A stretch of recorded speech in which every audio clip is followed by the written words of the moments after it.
Hey everybody, welcome back to Let's Play Phantasy Star 4. In our last episode, I went full retard! I completely forgot about a question that was asked not even 24 hours prior to me recording. I let Alice die in battle, and I even almost ranted about Final Fantasy 13 too. Wow. Now before we get started, I want to give a public thank you to Costo, who was kind enough to mention that my game audio was rather loud, and it was overshadowing my commentary quite a bit. And looking back, I see this as a problem in episode 5, not so much in the prior ones, but definitely in episode 5 I could see it being a problem. So I do want to apologize to you viewers for that.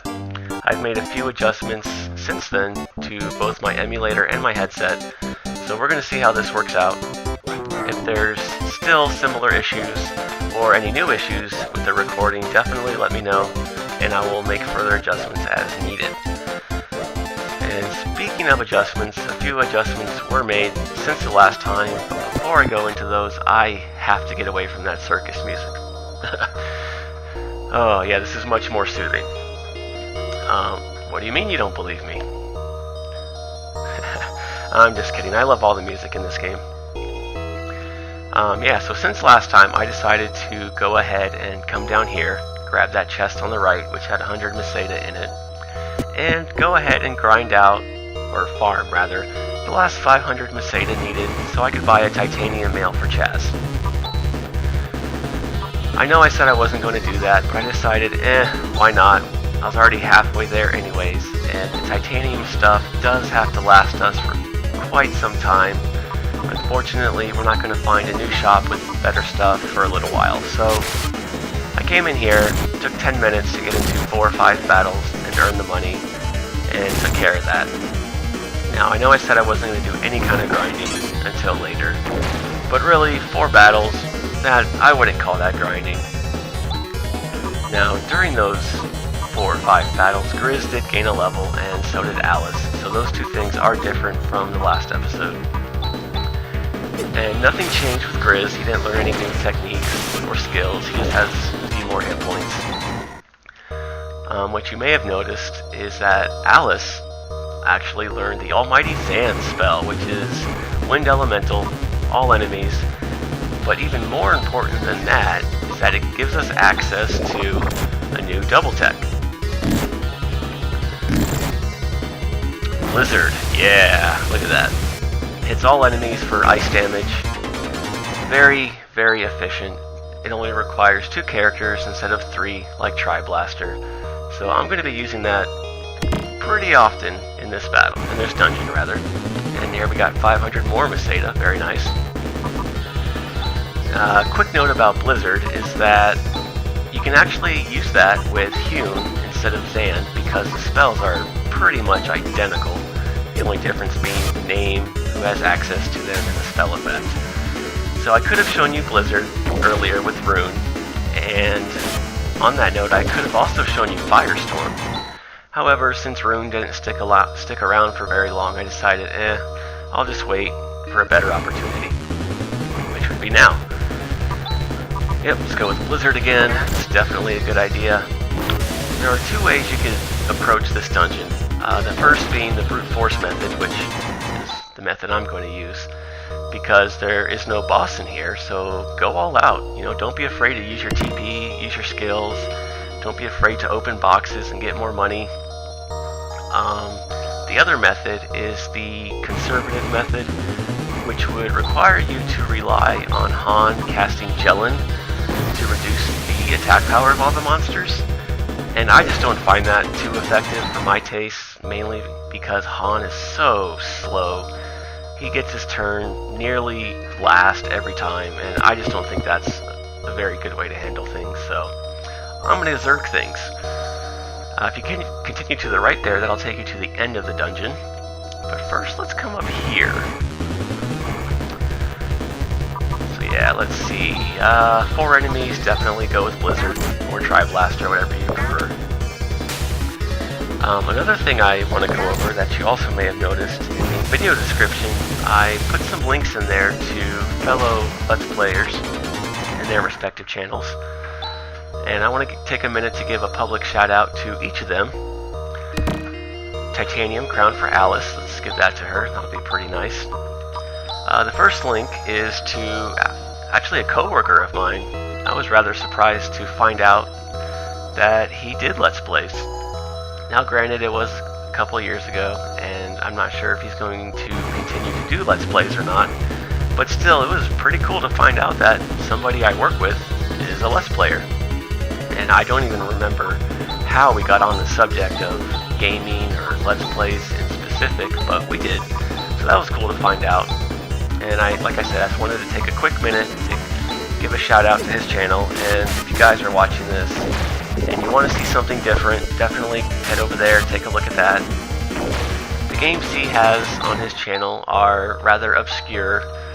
They're a little bit older, but they're definitely worth checking out. A lot of the games on there I've heard of myself, but never got a chance to play. Mainly because, I don't know, I wasn't too big on RPGs until I was a little bit older, unfortunately. So they were a little bit before my time.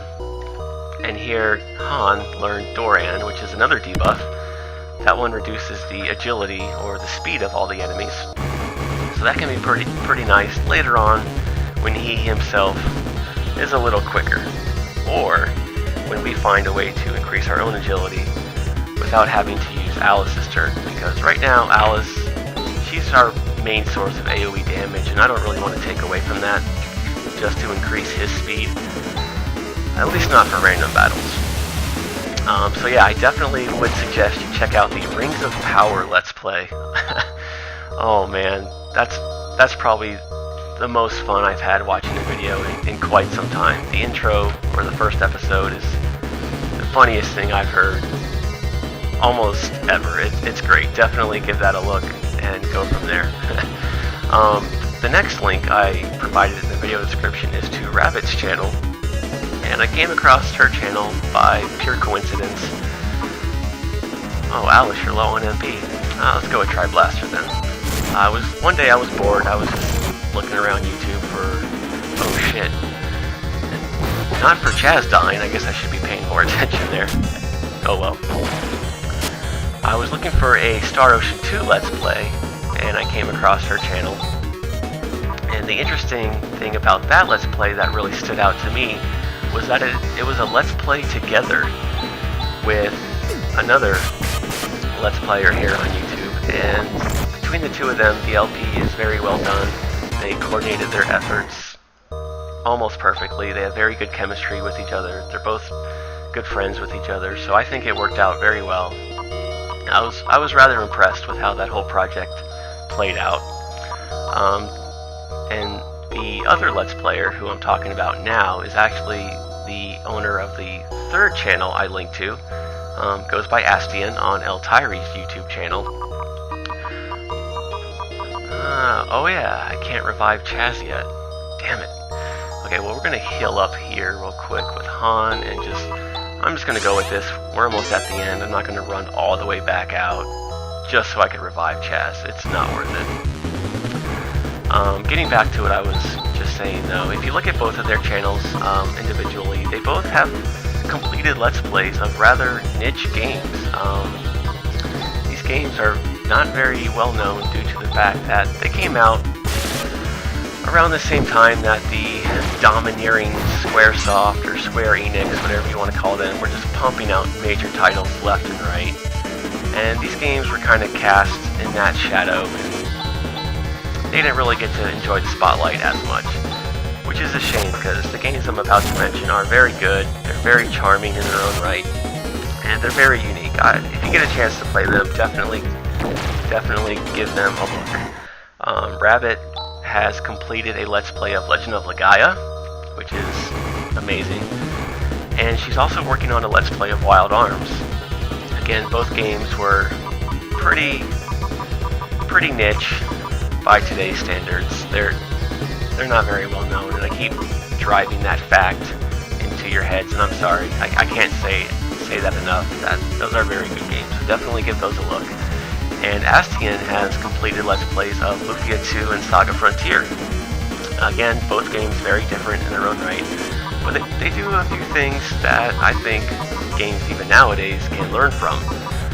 So if you're bored and you want to see something new, something different, something that you'll definitely remember, head on over to those channels and yeah, take a look. And this isn't going so well because Chaz is dead, so I can't use Tri-Blaster. Alice is out of MP, so I can't use Blizzard, so we're just going to go with a regular attack to hit all enemies, and Han, just do what you can for now. I guess I'll show off Doran, why not?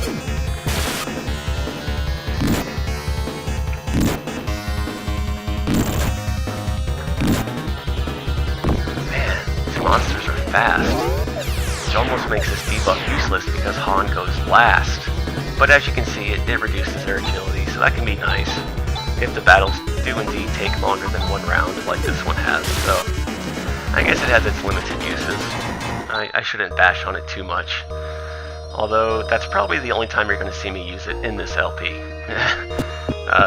Debuffs just, yeah, they're pretty lackluster, which is a shame. Oh well. So here we are at the end of this dungeon. Like I said, it was pretty short, no boss. Once you get the hang of, the enemies in here, it's not too bad. Just make sure you stay healed up, play it somewhat cautiously, but definitely don't be afraid to use your best attacks. Grizz, instant death, hasn't been working too much lately, but it does work. Vortex, definitely the way to go. That's a quick one-shot to anything in here. Watt as well, very good damage. Did I show you guys Crosscut with Chaz? I don't remember. My mind kind of got sidetracked with other things going on. Well, if I didn't, I'll go over that in more detail, probably in the next few episodes. Not because it's confusing or has a lot to it or anything like that. It's just because Crosscut belongs to a very specific group of abilities in this game that have some special characteristics. And I'll go over that when we get more characters and access to more skills that fall into that category.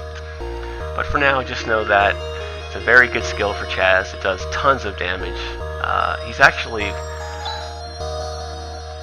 oh, I can't tell what his level is. I think he's level 7, so he's lower level than Alice, and it does almost twice as much damage. It is obscene. And here we get the Alshline, finally!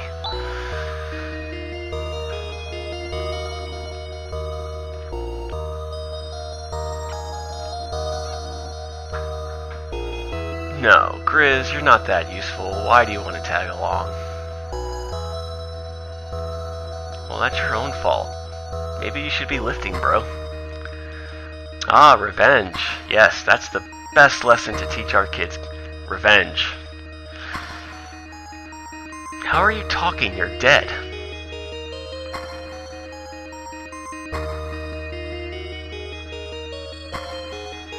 No, he said for us not to take on Zio. Weren't you listening?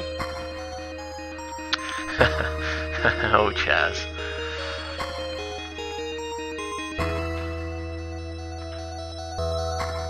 Oh, what is it with this game and characters forcing their way into our party? We don't want you, Grizz. You're useless.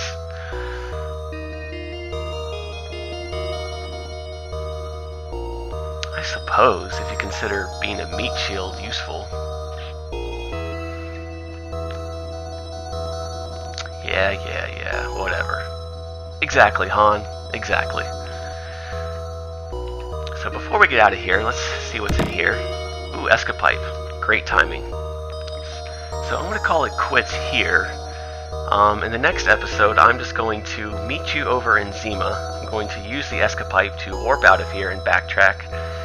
And we're finally going to get to use this Alshline that we've been chasing for the last few episodes. So until then, I will see you guys in the next episode.